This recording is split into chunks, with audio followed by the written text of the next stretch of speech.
Halo, selamat pagi Bapak dan Ibu, tim BI Analis dari Bank Muamalat. Perkenalkan, nama saya Nurmen Petronella. Saya adalah salah satu peserta dari Bank Muamalat Business Intelligence Analyst Project Based Internship Program yang diadakan oleh Rakamin Academy. Nah, baiklah, di sini saya akan mempresentasikan hasil dari final task saya yang berjudul Sales Performance Dashboard PT Sejahtera Bersama. Nah, sebelum saya lanjut untuk mempresentasikan final task saya, ada baiknya saya memperkenalkan diri dan background saya terlebih dahulu. Jadi, perkenalkan nama saya adalah Nurmian Petronella, saya biasa dipanggil Mia. Saya berpengalaman dalam bidang IT Senior Administrator dari tahun 2021 hingga hari ini. Dan saya juga memiliki ketertarikan yang sangat besar dalam bidang data, yaitu data analisis, data science, dan juga business intelligence analysis. Nah, hal inilah yang mendasari saya untuk mengikuti program Based Internship ini. Oke, baiklah, di sini saya akan mulai untuk masuk ke penjabaran final task saya. Jadi tujuan saya untuk membuat sales dashboard ini adalah untuk meningkatkan sales performance di PT Sejahtera Bersama. Nah, sebelumnya di sini saya akan menerangkan terlebih dahulu. Jadi PT Sejahtera Bersama ini adalah perusahaan retail yang bergerak dalam penjualan produk-produk teknologi di United States. Nah, perusahaan tentunya bertujuan untuk menaikkan sales performance dan mengerti tren penjualan untuk membuat keputusan dalam bidang penjualan dan juga membuat strategi marketing.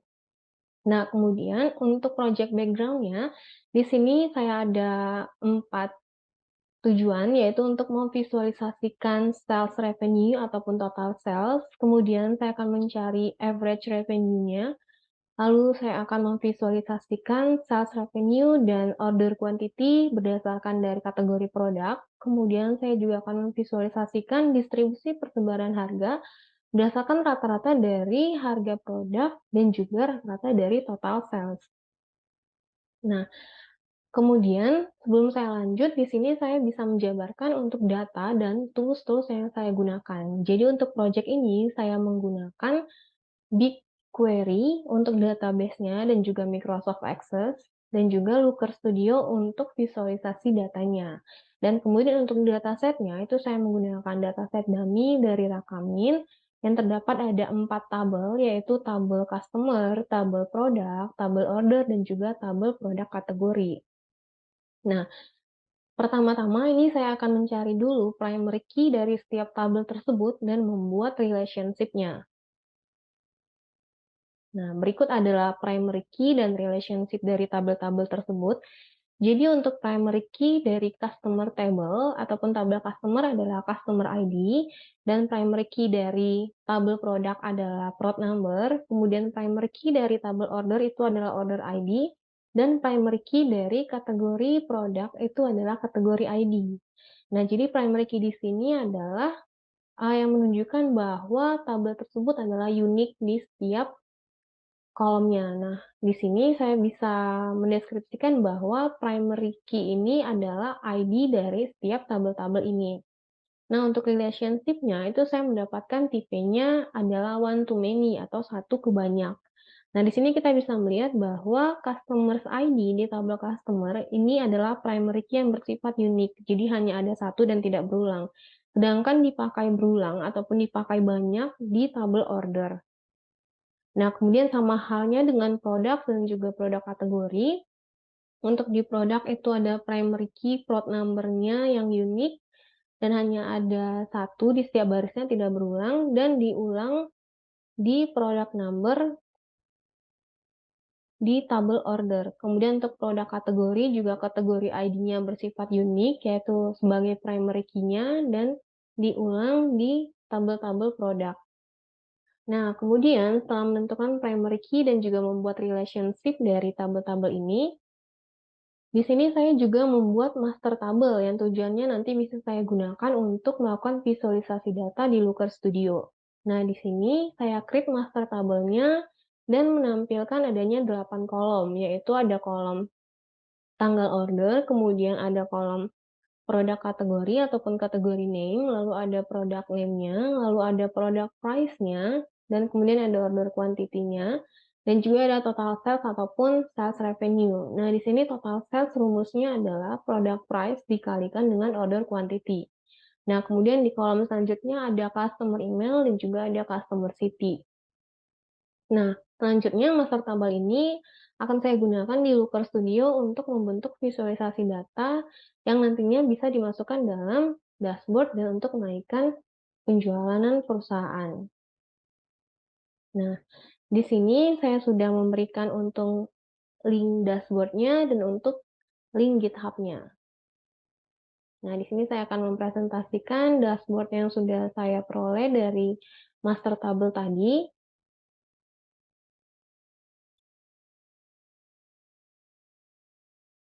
Nah, baiklah Bapak Ibu, berdasarkan data yang sudah kita peroleh dari tahun 2020 hingga 2021, itu kita memperoleh total sales ataupun sales revenue kita di angka 1.754.750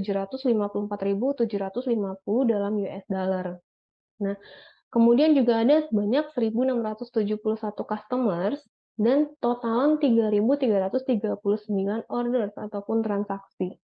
Nah, kemudian dari angka ini saya juga mendapatkan adanya average revenue ataupun pendapatan rata-rata perusahaan kita yaitu sebanyak 525,53 US dollar. Dan customer lifetime value-nya yaitu sebesar 146.229,2 US dollar. Nah, kemudian di sini saya juga ingin melihat bahwa total sales ini berapa banyak sih kalau kita kategorikan berdasarkan customer city ataupun berdasarkan kota-kota dari customer kita. Nah, di sini kita bisa lihat bahwa untuk total penjualan yang paling tinggi itu ada di daerah Washington dan juga di Houston. Nah, di sini Washington ada sebanyak 55,4 ribu dan di Houston itu ada 33,8 ribu. Nah, kemudian sama halnya untuk order quantity berdasarkan customer city, ini kita juga memperoleh yang paling tinggi adalah Washington sebanyak 308 order. Nah, kemudian untuk selanjutnya adalah saya ingin mengetahui bahwa bagaimana sih pergerakan dari total sales kita berdasarkan bulan, yaitu dari bulan Januari tahun 2020 hingga ke bulan Desember tahun 2021.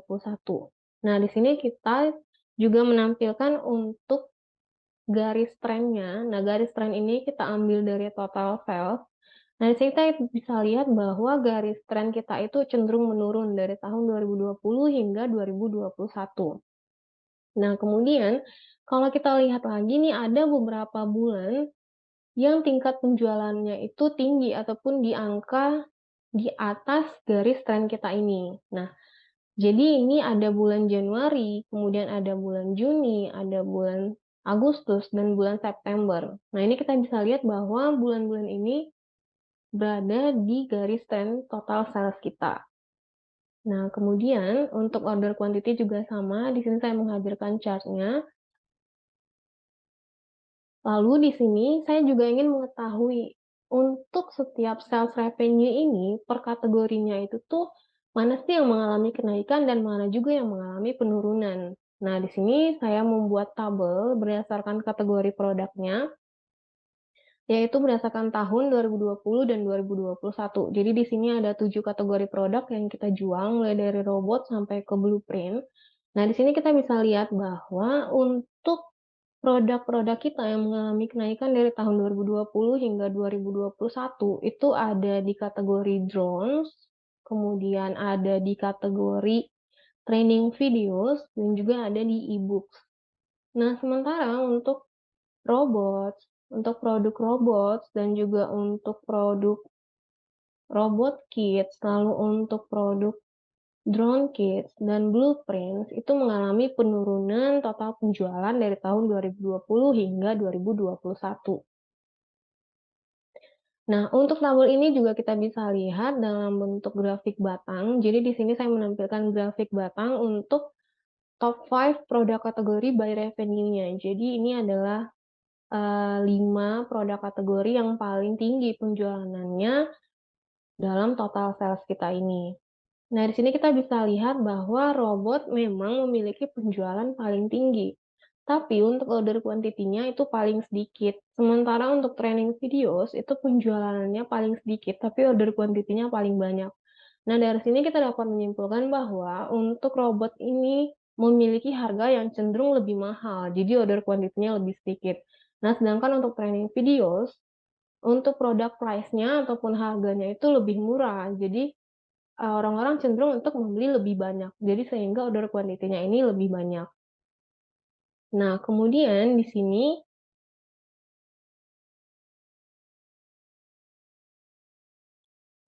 saya juga ingin mempresentasikan untuk berdasarkan produk name-nya. Jadi tadi kan kita sudah mendapatkan produk kategorinya. Nah, di sini kita mencari berdasarkan produk-produk dari tiap masing-masing kategori tersebut. Nah, tentunya karena di sini top 5-nya adalah robot, jadi top 5 produk name di sini juga pasti adalah kategori dari robot tersebut.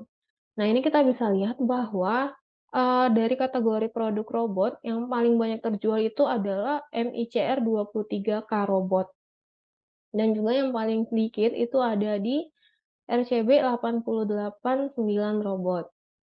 Nah, kemudian di sini saya juga ingin menampilkan untuk persebaran distribusi harga. Jadi ini adalah, perbandingan dari rata-rata product price dan juga rata-rata total sales. Nah, di sini kita bisa lihat bahwa customer kita itu cenderung melakukan pembelian dengan produk itu di bawah harga $500. Nah, baiklah, sekian untuk dashboard yang sudah saya buat, kemudian saya akan merekomendasikan beberapa hal untuk dashboard kita ini.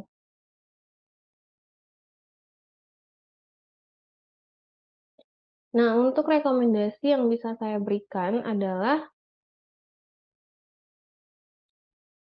yang pertama, karena tadi penjualan kita itu paling tinggi ada di kota Washington dan juga di Houston, jadi kita harus memfokuskan marketing kita di dua daerah ini, yaitu Washington dan juga Houston.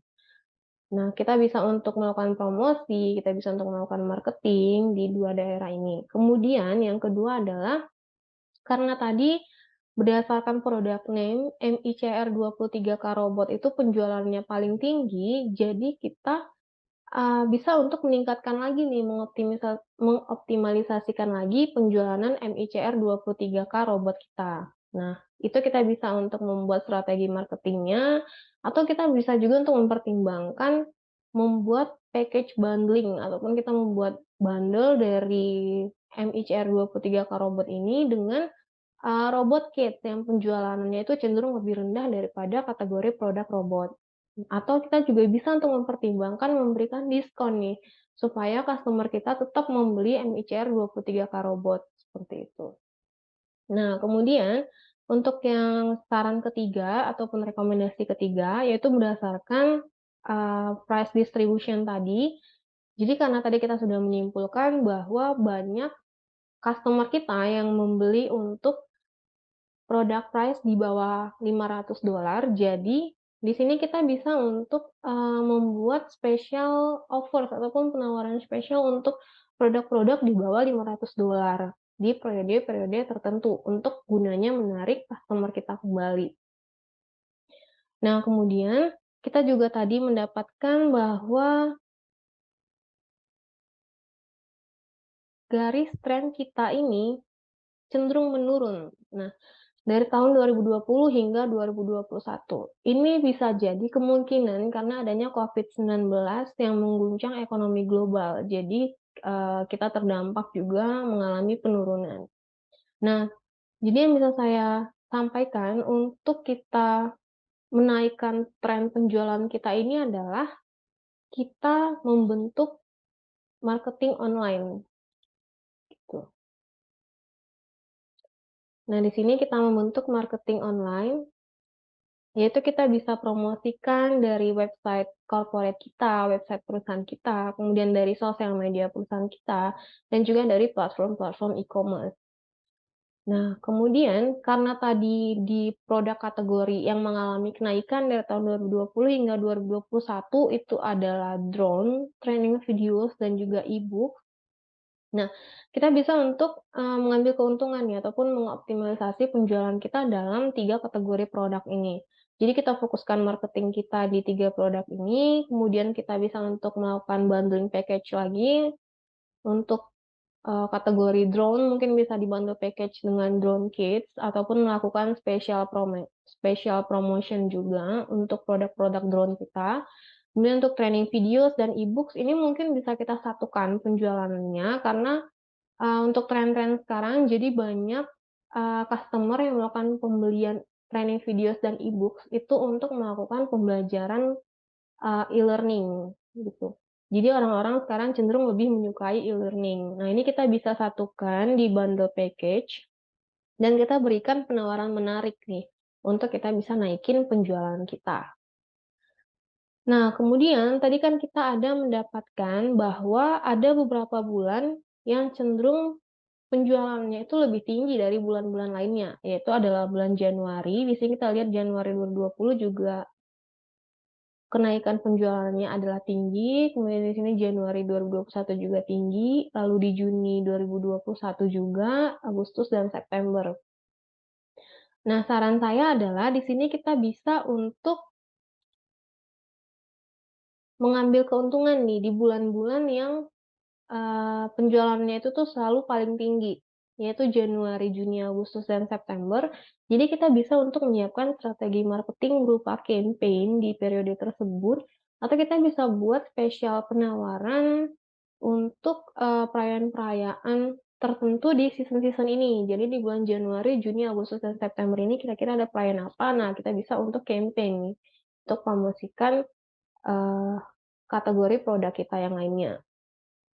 Lalu untuk yang terakhir rekomendasi dari saya itu ada di customer segmentation. Jadi kita melakukan segmentasi pelanggan. Nah, ini kita dapatkan dari average revenue dan customer lifetime value tadi, yaitu average revenue-nya ada di $525,5, kemudian tadi customer lifetime value-nya juga. Nah, di sini kita bisa untuk melakukan segmentasi pelanggan. Jadi, menggunakan data average revenue dan customer lifetime value ini, kita bisa nih untuk mengidentifikasi, customer kita yang pendapatannya itu tuh kira-kira ada di atas $500 itu tuh berapa, di bawah $500 tuh berapa.